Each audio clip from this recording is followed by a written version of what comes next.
Dave Cote, chairman and CEO of U.S. multinational conglomerate Honeywell, said he is upbeat about China's growth, despite widespread concerns about the country's economic slowdown. One of those things that it is a slower rate of growth than it was before, but it's still pretty darn good.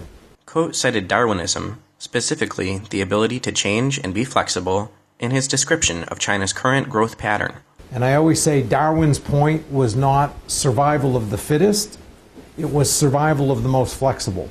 And there's a lot of adapting that has to go on in the Chinese system right now that gets talked about a lot.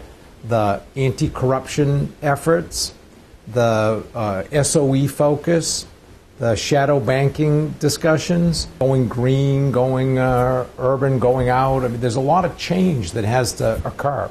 Cote said Honeywell is diversifying its product range in order to woo more Chinese customers. The company is primarily known for aerospace and aviation component manufacturing. The track record in China is very good when it comes to evolving, so it's one of the reasons that I'm a long-term bull on China.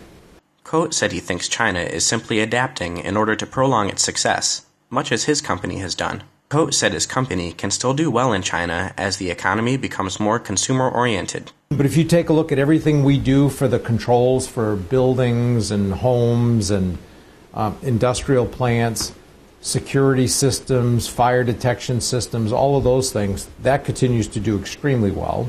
Cote said China's ambition to build up its aerospace industry will provide a lucrative market for his company.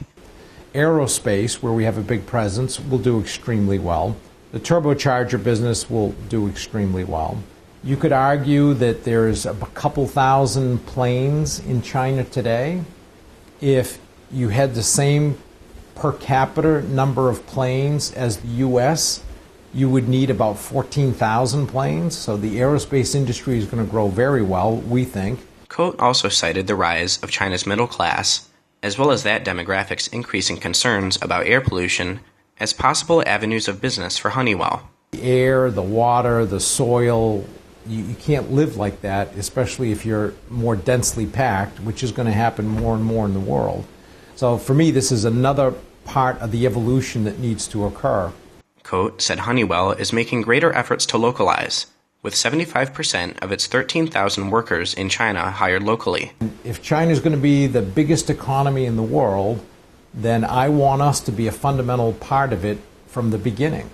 And the way I always talk about it is that I want Honeywell to become part of the very fabric of China.